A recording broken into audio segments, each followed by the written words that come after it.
Welcome back to Strength 101, the podcast where we break down fitness and nutrition into its simplest forms so that you can get the results you want. Matraca is back. What's up, Matraca? Hey guys, missed y'all.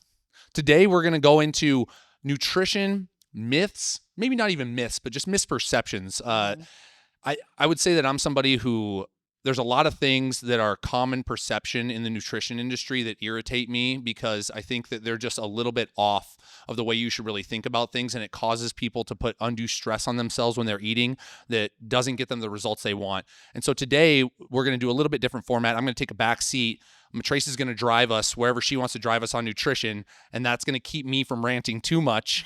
And we're going to talk about what her views on nutrition are, some of the things that she's learned, and then I'll give my 2 cents on whether I agree with those things, right? Yeah. Sounds perfect. It's going to be great. I'm still going to turn down this music, though, because otherwise we're just going to start singing the whole time. All right. Take it away, Matraca. What do we got? All right, guys. So nutrition is definitely a topic that is near and dear to my heart. And I would say the same with Nick, that there are plenty of things that I think the world just makes you take a view on that you think is right, or that makes you think that, oh, that's the healthier way, or, oh, because of this, I will turn out this way. Like, let's just take a moment to think about these things. So first one, what I said is like, oh, I eat healthy. Like health, what does healthy mean to you? Before I ask Nick this, what I believe I've always thought from, how about before my thoughts now? I used to think that like healthy eating was like, oh, not eating processed foods and eating just clean ingredients and like vegetables, fruits, like all, Earth's food, I guess, is what I always thought was healthy. But now I would say that healthy to me is something that I enjoy, but I'm still like living how I want to, but while eating what I want to as well. That really didn't make a lot of sense. I think you're right, though. That's like, that shows how difficult it is to define that word. And I don't think anybody really does that thought experiment very often. Yeah. It's one of the most aggravating things to me is when people say, well, this food is healthy or this food is unhealthy. If you just say, well, what makes it healthy? Yeah. I don't know what their answer is. And some people probably have a fairly good definition, but it's almost like a value system for people, not necessarily some type of nutritional definition. And so if you look at all these different diets, if you look at how people eat, some people are going to consider a steak a very healthy choice, and some people are going to consider steak a not healthy choice. And who's to say that one of them is different than the other? And even if you ask somebody what health means to them, as far as what does it mean to be healthy, not just to have healthy foods, then I don't think many people really define or understand what that means. Are you talking about the way you look? Are you talking about your internal health? And then if you're talking about your internal health, what metrics are you going by? Are you going by lipid profiles? Are you going by blood glucose? And this is why it gets me so aggravated. Yeah. Because if you start to dig in just a little bit, there's not many answers. And there's all these people on the internet that are just telling you to eat this, not that, because it's healthy. And it's like, well, that's a terrible explanation for why you should do something. And so I think we just have to put context around why we're telling people to eat certain things. But I don't know I would imagine most people, when they hear healthy foods, they think exactly what you said. Okay, healthy foods include, vegetables, fruits, non-processed foods. But then, where does that conversation end? I don't really know. Right. And so I personally, I just do away with the labels. I don't think there is a such thing as a healthy food or an unhealthy food. I think that most things are basically dose dependent. And so if something is unhealthy for you, it really only becomes unhealthy if you have too much of it, or if it depends on, how high your body fat percentage is. It's almost like smoking cigarettes. You have one cigarette, it's not going to kill you. You're not going to take a major hit to your health from smoking one cigarette. You smoke 3 packs a day for 20 years, then a different conversation. Yeah. So. Oh, no, absolutely. And I think that's even something too, you and I are covering, that everyone listening to this, I want you to like take a moment to think like, okay, well, what do I think is healthy? And like, why do you feel that way? Because a lot of times, as you said, if you see on social media, someone goes, oh, you eat this, not that, because it's healthy, and they leave it at that. And that sells millions of people on it because they just think the word healthy is, oh, okay, then I'm doing something right for myself. But what is it that you're doing right?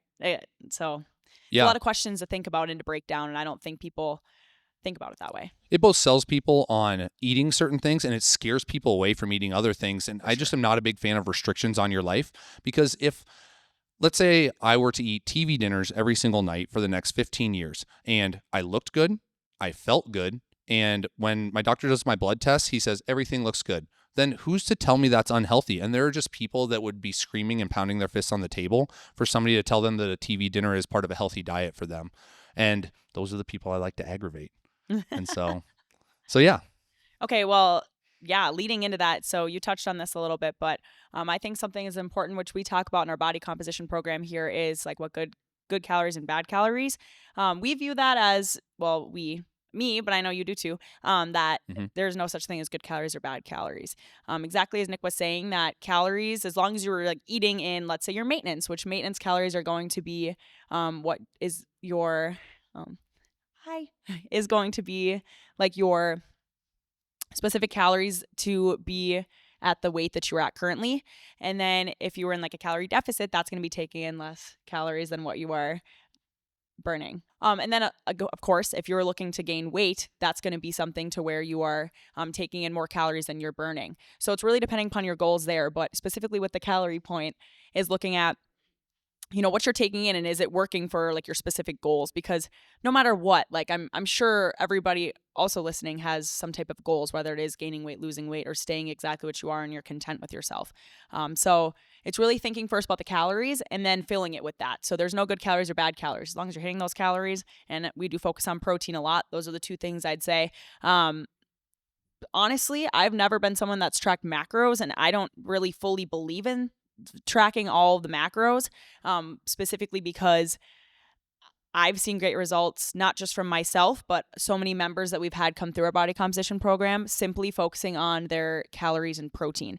And I would believe that a lot of people on social media also make that out to be something that is, you absolutely have to focus on that. Otherwise, you're not going to hit your goals. You have to focus on all the carbs, all the fats, and all the protein and your calories to figure it out. And just listening to that sounds so overwhelming.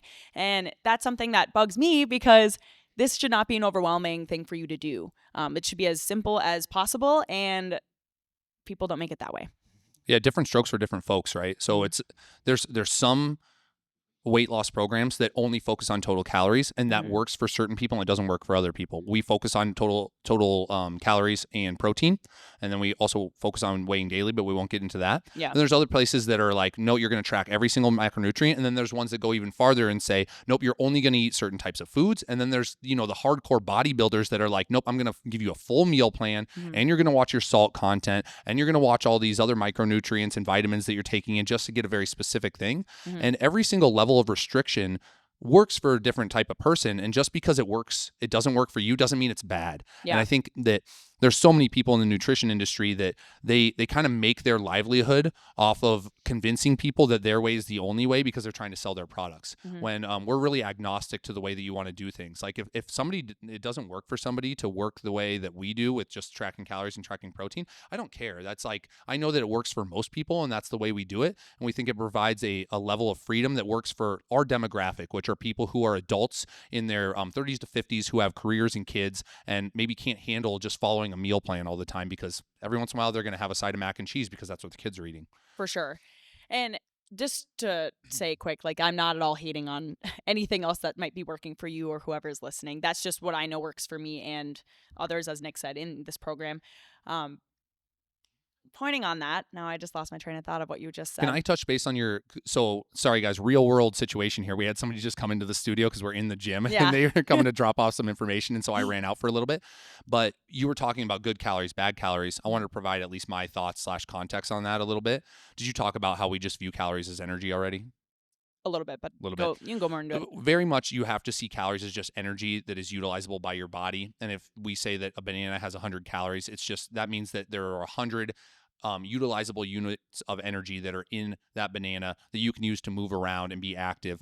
And so that's the base level you want to think about it. And so I always compare this to the energy that's flowing through a light bulb. I'm not an electrician. I'm going to use the wrong terminology for this. I don't know if you measure that in watts or whatever, but nobody looks at a light bulb and says, I wonder if it's getting good watts or bad watts. It's just energy. It's just something that moves you.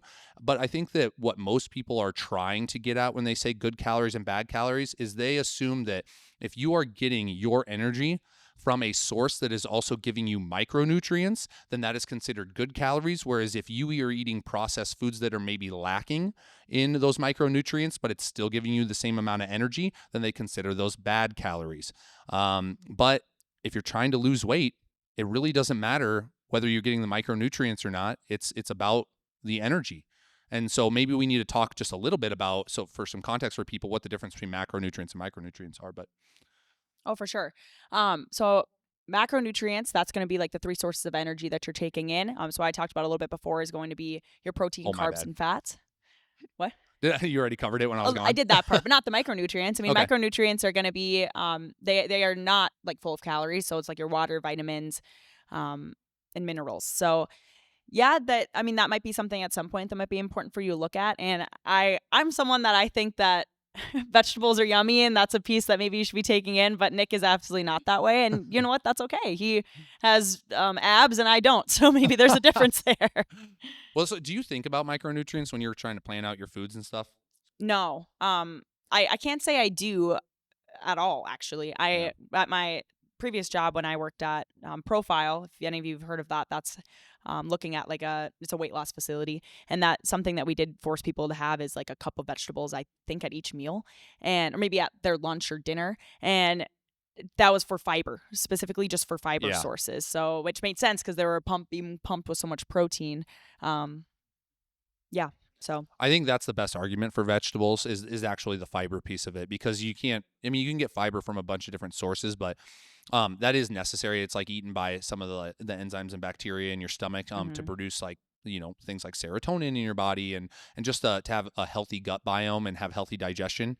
Right now, like sometimes when I'm focused on just getting caloric intake in because I'm a bigger guy, I'm 6'4" and like 230 pounds. If I am focused on just getting as many calories as possible, I'm avoiding fiber because it's going to fill me up and it's not calorically contributing to me, right? Some fiber you break down and use for energy a little bit, but most of it we just poop out. And so if I go on a really low fiber diet, it does start to mess with me, right? It's going to mess with your bowel movements a little bit. It's going to mess with your hunger levels. You're going to be hungry more often because you're not eating fiber. So I think from that standpoint, vegetables make sense to include some of them. However, people that think they're just creating a healthy environment generally in their body just from eating vegetables, I just don't think it makes much sense. The argument is that you're getting micronutrients from all the fruits and vegetables.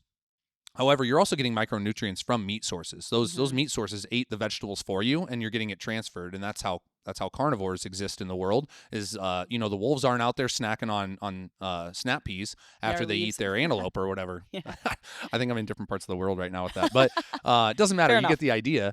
And so I just don't think that there is evidence that in America today, as long as somebody isn't eating just one food item exclusively over and over again, that people actually have a micronutrient deficiency that demands them to go eat a bunch of different things. And in that case, you have all these supplements now. You could just have one green powder drink, probably get most of the micronutrients you need for your day, and you can go about your day not eating vegetables if that's something you don't like. Oh, absolutely. And I'm actually really glad you brought up like greens powders, because I feel like that's something that is in my head that I'm like, that's such BS, but only not the I think or it the can be, you're micronutrients right. part, sorry, is more of the like bloating part of it. Because if you look at something specifically like greens powders, because I'll be fully transparent. I've bought them before too, thinking of, oh, this will help me like with my gut health and blah, blah, blah. Because that's what they sell you on, right? And like I'm the first to say, like I've fallen for that stuff too. But now that I look on the other side, that I'm like, okay, well, if you look at that stuff, sure, you might get some micronutrients from it. But is it actually helping you like to bloat? Like I know there's one that my mom bought and there's literally no fiber in it. So I'm like, well, how is that helping you? Because like the main part that you need out of that's not even in there. So Yeah. that just some things to look for, and like don't be fooled, by these people trying to sell you this stuff, because actually pay attention to what's in it, because most of the time it's actually not doing what you want it to do. Yeah. Well, there's this running joke, right, that Americans have the most expensive pee in the world. I've never heard that. You've never heard that? No. Okay. So I don't Who know says that? I don't know whose the Oh. joke is. I don't know. I just hear so many things and I remember them. But the argument there is that we're so focused on, you go into a grocery store and how many different aisles are there of all these vitamins and minerals that you're supposed to be eating. And yes, now maybe some of these green drinks and other things have replaced that. Yeah. But a lot of those micronutrients, minerals, and vitamins aren't even in a form that is utilizable by your body. Yeah. And so then we end up just peeing most of it out. And so the argument is we have the most expensive pee in the world because we're so hooked on this idea that vitamins and supplements are going to give us what we need, when largely we just need to be eating just food generally, and you're probably getting most of the things you need. Oh, It for doesn't mean that sure. all vitamins and minerals are not to be supplemented. I think a lot of people report that they see a difference when they supplement certain things. Mm-hmm. But yeah, the generic, I I got a greens powder one time and I loved it. But I think I loved it solely for the reason that it tasted really good and I thought it was doing good things for me. And so Yeah. it's just like a habit that gets reinforced. And I don't know that I felt any different actually taking it than I didn't. Just tastes Just good. mentally, it made me feel good. Yeah. So I guess if it's worth the price to mentally feel good about it, then fine. Then yeah, That's do what great. you want. But Yeah, we're here to exactly. challenge you a little bit on that. Yeah, for sure. This is something I actually wasn't even going to talk about, but from Yeah. you bringing up the grocery store and like all the aisles, Yeah. I think something to note that has just blown my mind like more and more, especially, other grocery stores I go into that aren't around here, is like think about when you walk in the grocery store, like where you go to first and like where you gravitate to. Simply just because a lot of people say like the outer aisles are, the better foods or more whole Yeah. foods and all that stuff, Stick to which the outside. yeah, which in my opinion, like I think is a really good frame of reference too, depending upon your goals and kind of what you're looking for. But it does surprise me every time because if you really do think about how a grocery store set up, they're all set up that way. That the whole outsides is your vegetables, your meat, eggs, whatever frozen foods. But then all the Yeah. inside is where I don't know everything else is, or those vitamins that you're talking about. But yeah, so I don't know. I just think that's kind of an interesting setup, at least in America. I don't know if other countries are like that. Well, I think one of the things that we talk to the body composition people about all the time that's of great ire to me is what I think that most people consider certain foods healthy because they see people who are very fit eating them. Yeah. And when we push for people to control for calories and to hit high protein numbers, they inevitably, that's such a tough word for me. Inevitably, they pick foods that most people would consider healthy. So they sub out their Yoplait yogurt that has a lot of sugar in it for a Greek yogurt. Mm-hmm. Instead of eating their cheddar cheese, maybe they start eating cottage cheese that's maybe a little higher in protein or whatever it is. Yeah. And those foods are considered healthy because they see fit people eating them, but fit people have made those decisions just because they are usually, to get the abs and to get as lean as they are, they're looking for low calorie, high protein foods. Mm-hmm. But that doesn't mean that you can't be super, super fit, including Oreo cookies in your diet. And there are plenty of people out there that do it. It just doesn't get promoted as often. Yeah, and they're not going to show you that they eat that stuff Yeah. because I do that. yeah. Well, we know you do. You said like I have abs and I eat like a toddler. Like for the most part, I eat a ton of frozen pizzas and I eat whatever I feel like eating. And yes, I have a focus on protein, but it's because it's difficult to out eat my size. Yeah. But I don't specifically eat healthy foods, and I don't think that I have any type of energy deficiency because of it. And so I think that's one of the reasons I challenge these concepts so much, is because it hasn't been my lived experience. Like when I do blood tests, it doesn't show that I'm in any type of unhealthy state because of the amount of processed foods that I eat. Obviously physically and visually, I don't think that I am carrying on excess body fat because I'm eating processed foods. And yeah, just my day-to-day energy, I feel good. So I think it's allowed me to really challenge it. Whereas maybe somebody who's 5'4" and they can only eat 1,500 calories a day without putting on body fat, Yeah. they haven't had the experience that they can eat all those different types of foods because one Oreo is like 25% of their.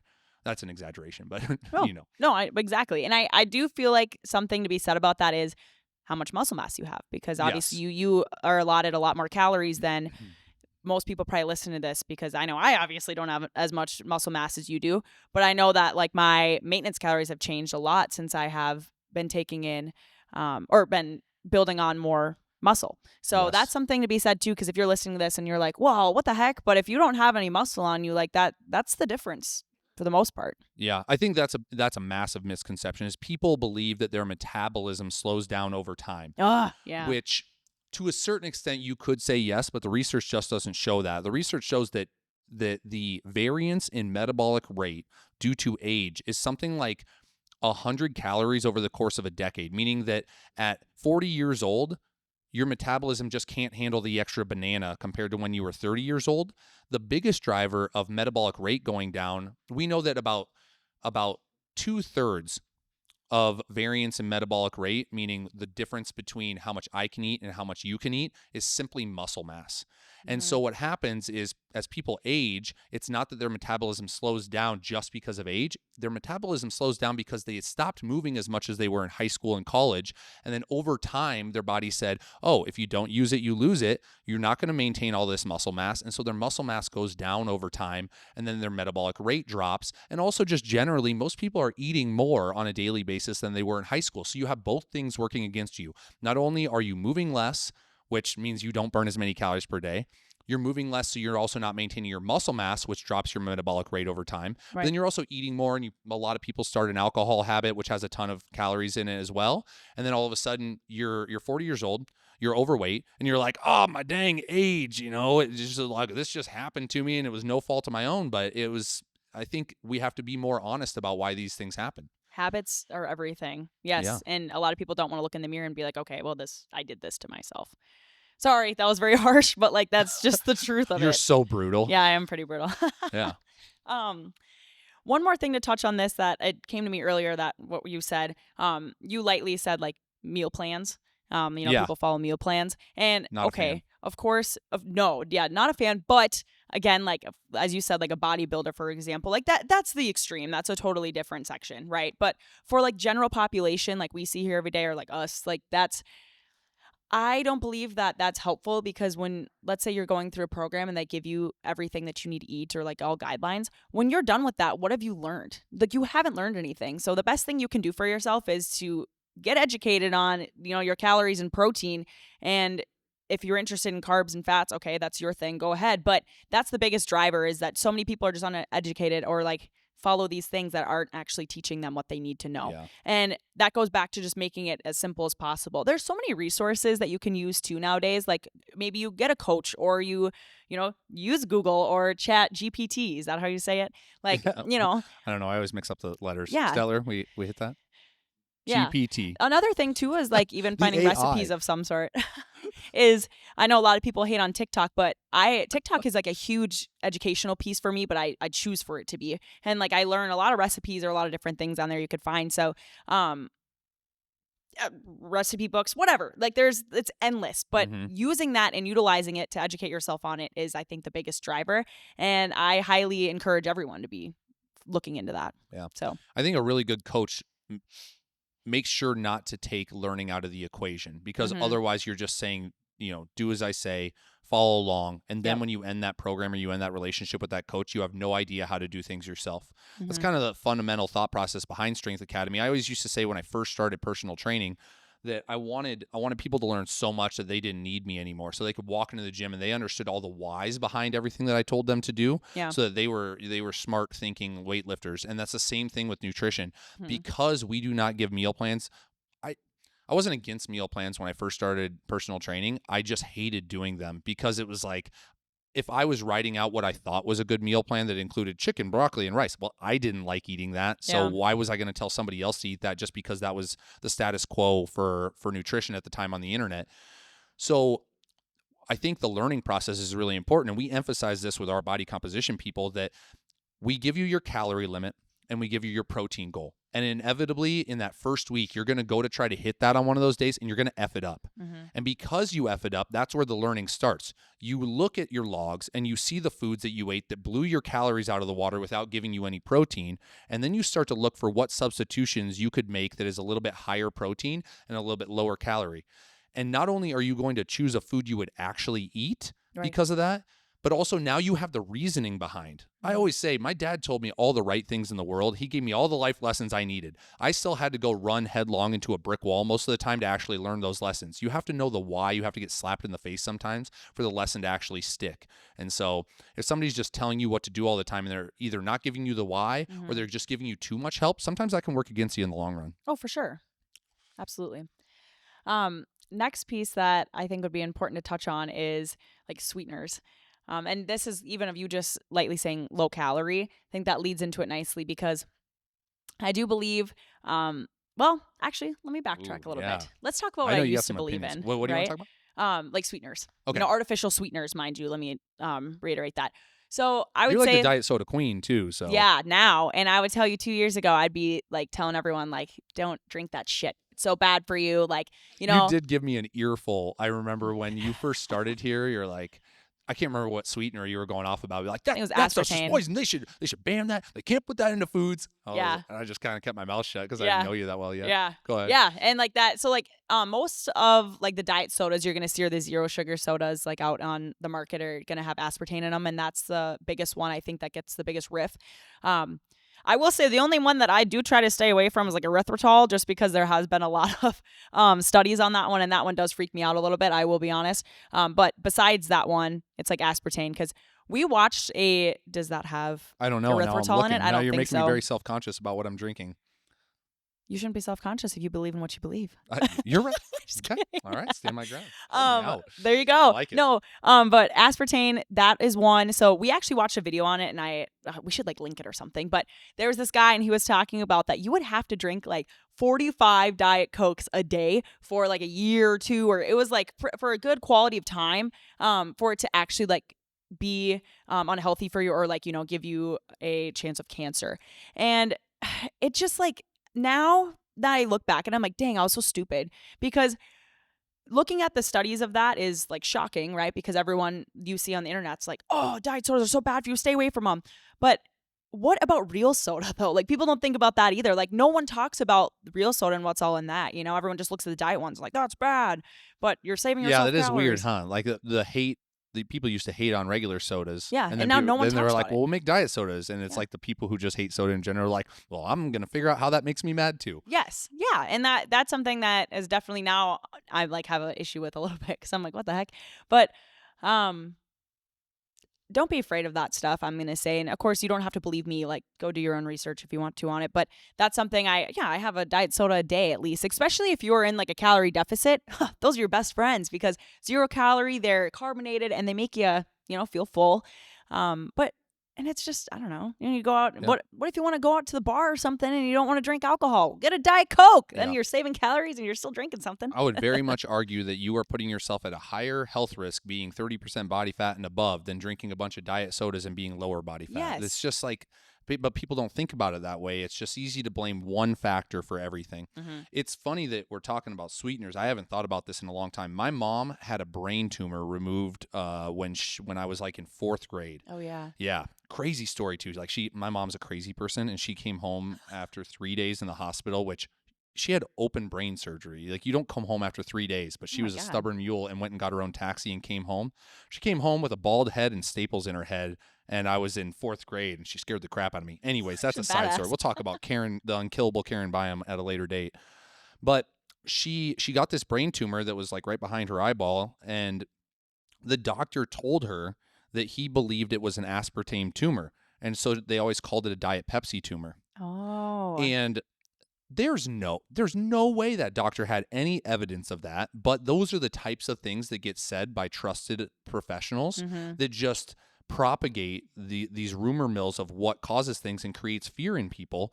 And of course, now we're sitting here, I mean, I don't know, 4th grade, that's got to be 20 plus years later. Yeah. And now we know that she would have had to drink, like you said, 40 some Diet Cokes a day to even get to the levels to make it carcinogenic in her brain. No, she did not. She drank a lot of Diet Pepsi, but not that many. Yeah. Yeah. Really, that's all. You'd Which have is to crazy. only drink that. Yeah. But once again, everything's dose dependent. And so I don't know. I just think that most people, they're just looking for things to hate and looking for things to blame. And obviously everything's anecdotal. So if let's say you are somebody who wants to drink 3 Diet Cokes a day, if it's not making you feel bad, then you can probably continue to do it. If it's making you feel like crap, then maybe you should remove it and see if you feel better. And yeah, that's just the anecdotal side of it. But you go to the doctor and all your blood tests and everything look good. Maybe there's nothing wrong with it. And all you can go by is that evidence. I don't think that it's helpful for people to live in fear all the time. Oh, absolutely not. No. And I'm glad that I changed my mind on that, because it's more so eye-opening limiting. with that Like, how are you anyways, checking nutrition labels on that stuff all the time? And I know that we can't trust necessarily the federal government to ban everything, and people would be pissed if they did ban things. They'd be like, let me eat what I want. But it's just, and that's a whole nother topic. it's such a mind F to try to go down that path of like being scared of all the different foods. You know, Lane Norton is such a great source for really in your face nutritional information. If you guys want to follow him, he's I think it's at BioLane. Lane is spelled Layne. And I just trust that guy so much because he always backs up all of his information with research articles. And I just think he's grounded.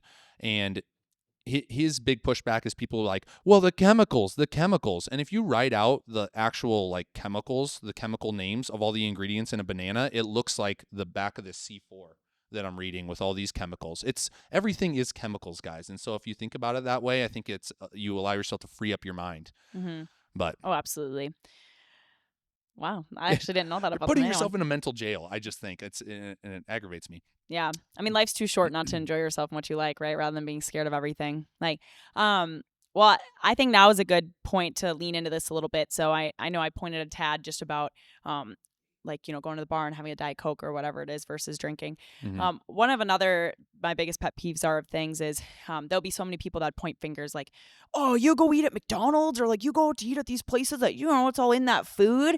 Those are the same people that are going out every damn night and drinking and like killing their liver and like being like, I just, okay, but granted, I'll be the first again to be biased because I don't usually drink and I just prefer not to. I feel better without it. But I would never judge anyone for drinking. Let me just also clear that up. She's very right about that. You're pretty consistent on that. And you it's might talk about it on here, but I've never seen you judge anybody for drinking. never. And it's your own thing. It's your own journey. But if you are doing that, don't turn around and judge people for ruining their body when you are doing that to yourself. Like, that's something that bugs me. Like, again, look in the mirror. But I know Nick personally feels very, very, has a quite feel about this is what I'm trying to say. Well, it's just, I think there's so many people that don't realize how hypocritical they are, the things that they are pro and con in that are actually the same things. And this was a big issue when you'll hear people talk about good fats, bad fats all the time. Yeah. And almost everybody's heard this. And usually when people kind of put those columns together, then they consider good fats to be like unsaturated fats or polyunsaturated fats. And I'm not going to go deep into what those are because it'll be very boring. But saturated fats are more of your meat fats and your butters and like anything that's going to come from an animal. And they consider those to be the bad fats. However, those people in the same breath will also tell you to dose coconut oil all the time and use it all over your body. And coconut oil is 80% saturated fat. And so it's things like that just make me like bite my pillow and like tear it to shreds. And then I'm covered in feathers and, then I look silly. Yeah. But it's things like that. And what was it we were just talking about that really got me there? Because I got off on that saturated fat one, but what were you just talking about? Well, just real quick, just to point that out Yeah. is like freaking educate yourself. Because even you just saying that, like how many of you probably looked at that and was like, what? Like educate yourself on what people are saying or what you're reading. Because most of the time, like there's the lie right through there, and you're not noticing. But I was talking about fast food and alcohol. Oh, alcohol. So yeah. So in the same breath, some people will be like, hey, you got to treat yourself. And I'm definitely not anti-alcohol. I think you can. Yeah. We have people who have lost 30 pounds over the course of 8 weeks on our body composition program that drank 10 beers a night every Friday and Saturday throughout the entire program. I don't think that you can't lose weight on alcohol. I don't think it's necessarily bad for you. Yes, obviously we're you're also gonna do not some promoting damage that to your but... body, but I don't think it's doing any more damage to your body than overeating for 30 years. Yeah. And that's like, you guys are going to find a theme to my thoughts on this. Am I messing things up by touching this mic? It's a nice little, like, I don't know. It's a support mechanism for me. It's like a safety blanket. A safety blanket? I don't know. I haven't been drinking this C4. I'm feeling a little wily right now. Okay. It's the chemicals. They're getting to me. Yeah, they're going to kill you. But in the same breath, people will, talk about treating yourselves and taking a break and how a few alcoholic beverages are good for you. And then they'll just like shame the crap out of people for having anything with high fructose corn syrup in it. And that aggravates the crap out of me because the mechanism by which people hate on high fructose corn syrup is the same mechanism by which like alcohol is bad for you. Now, if we take away the part about like the breakdown into acetaldehyde and like all that kind of poisonous portion of alcohol, and you just look at like the caloric damage that alcohol does. Yeah. I'm going to rant for a little bit. Okay. Let me go into this because I was talking about this the other day, and we'll talk about the diet thing that I'm on in a little bit, but I've been drinking about 5 Sprites a day right now for a certain purpose that we'll get to. But, the issue that people have with high fructose corn syrup is they just point to it and say that it causes metabolic disease, it causes people to put on weight, or it destroys their liver. But high fructose corn syrup is just highly condensed carbohydrates. It's just a lot of sugar like packed into a small package. And yes, that means you can overindulge in it. But everything's dose dependent. If you are overeating, then basically you're putting your body into an anabolic state where it is telling itself to store fat. High fructose corn syrup is in the name, it's high fructose. Fructose doesn't just get digested by your body and become readily available in the bloodstream because your muscles and your brain don't use fructose, it uses glucose. And so the fructose has to go to your liver to get converted to glucose. And so if you're in a hypercaloric state and you're constantly putting on body fat because you're overeating generally, then over time you are sending a ton of fructose to your liver, and then because your body is in a fat storage state, is preferentially storing body fat around your liver, which then leads to the things that people complain about with high fructose corn syrup, like non-alcoholics fatty liver disease, which is the same mechanism that causes alcoholics fatty liver disease. And so like, I sorry that I'm getting so frustrated, but it's the same thing. And both of those things are totally fine if you are not completely overindulging for 20 years in your life, or completely overindulging for like massively for periods of time. Like right now, drinking 5 Sprites a day, I think there are people out there that would argue that I'm going to destroy my liver doing that because of all the fructose and because they've shown that it causes non-alcoholics fatty liver disease. Yeah. But only if I did that for a long period of time and I continued to put fat around my liver is that going to be a problem. And so I don't know. I think I got a little bit lost on my rant, but these are the types of things that if you just dig a level deeper, then they don't make much sense, but we take them as solid information from people who they don't even know the biochemistry behind this stuff. And that's what really aggravates me. It's like if you just ask why one more time, often you'll realize that the reasons for why people telling you to do things are very shallow and maybe not correct. Sure.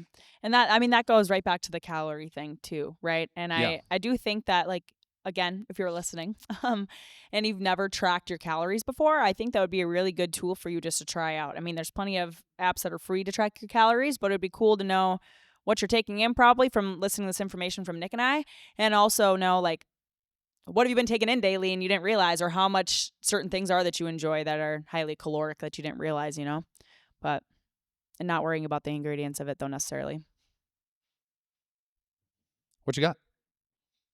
Sorry. I thought we were going to go into your experiment next. Oh yeah, I can talk about that. Into. That's totally fine because it also I think it will help people. Give me 1 second here. Okay, it will help people understand why I'm like so hard on whether your health problems are caused by a food quality issue or you just being in a hypercaloric state or being really high body fat percentage. And the base example I would like to use is your cells in your body are always, just because of their normal metabolic activity, they're basically developing all this metabolic waste. And your body goes through natural processes of clearing out that waste when you are in a caloric deficit or if you're fasted for a certain period of time. But if you are continuously overeating for large periods of your life, your body never goes through this clearing out process. And the analogy I use all the time is if I get busy at home, I'm busy with work, I'm busy with the kids, my room starts to become a mess and it just gathers clutter. And then eventually, when I have enough time to do it, I clean the room. But we're not giving our bodies enough time to actually clean the room most of the time.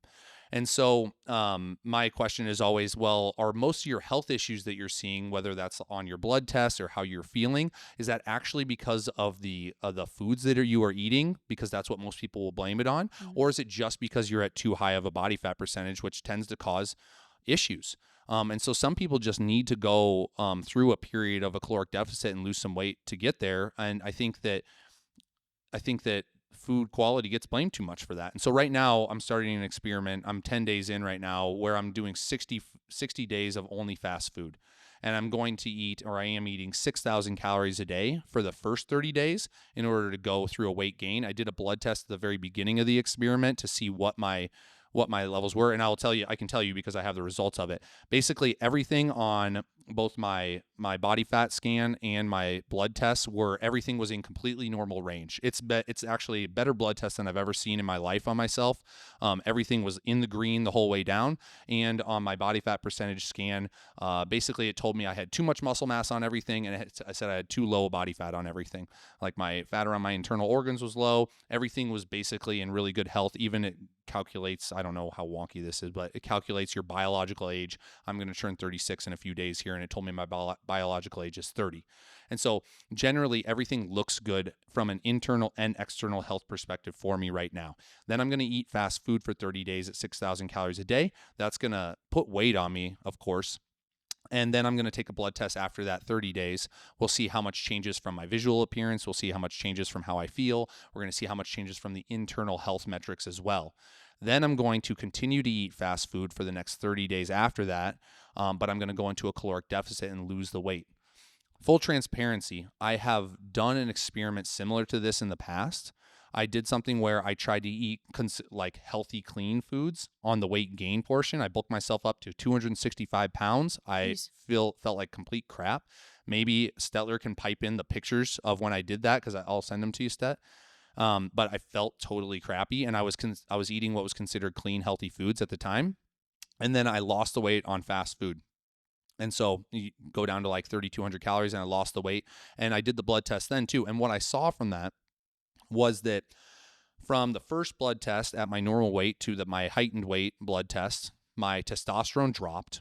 My lipid profiles got worse, meaning like my cholesterol raised, and like my LDL to HDL ratios got worse. All those things, my blood glucose got worse. Basically across the board, my health metrics got worse internally. And then I switched to fast food and I dieted. And when I got my blood test at the end, everything returned back to normal. And so that, to me, even though I am just N is 1 as a test size, that told me that it wasn't a food quality problem that was driving internal health issues. It was a body fat problem. And so I think there's something important to point out to everybody, is that everybody has different capacities for putting on body fat levels. And so you could be sitting around at 20% body fat. You shouldn't be scared to have fat on your body. You could be sitting around at 20% body fat and you could be completely healthy. And this is why sometimes you'll see like the rare case of somebody who's 350 pounds. They're clearly overweight. They go to the doctor, they get a blood test, and their blood test looks fine. That person has not gotten close to or over their natural capacity for fat storage. When you get close to your natural capacity for fat storage, or you go over it, that's when people develop the signs for type 2 diabetes, insulin resistance. Their blood glucose goes up way too high, and they start to risk glucotoxicity. And the way that I think you want to think about this, I'm ranting so hard right now, but let's just keep on going, because this is what I love talking about.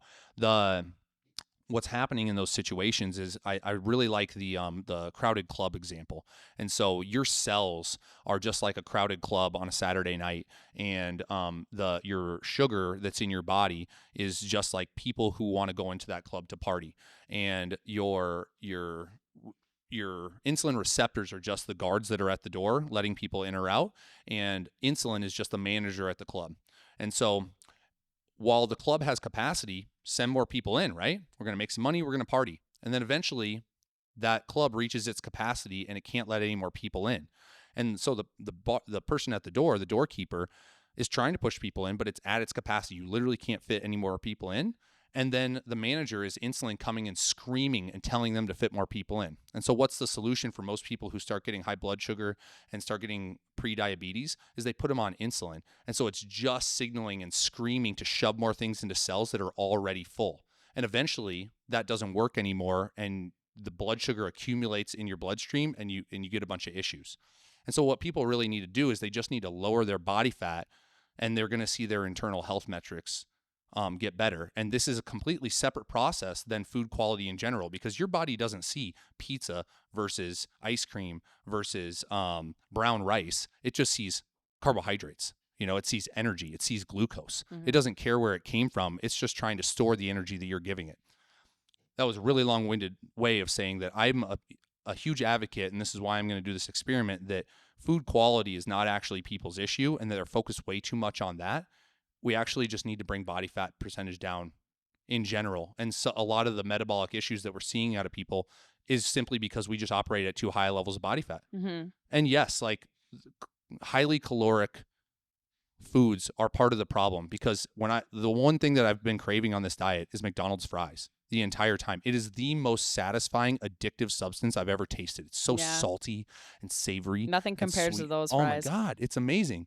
And so yes, like I crave that and I'll down it. And so I'm going to down a ton of calories. And so those foods are part of the problem, but I also think the information is part of the problem. We should be telling people that they're not going to solve their health problems by eating healthy foods, because one person might consider a healthy food to be an avocado, but avocados are high in calories too. So they could not be helping their problem, when really what they need to do is just bring down their body fat percentage, and we're going to see those internal health metrics improve. I'm done ranting. What do you have after that?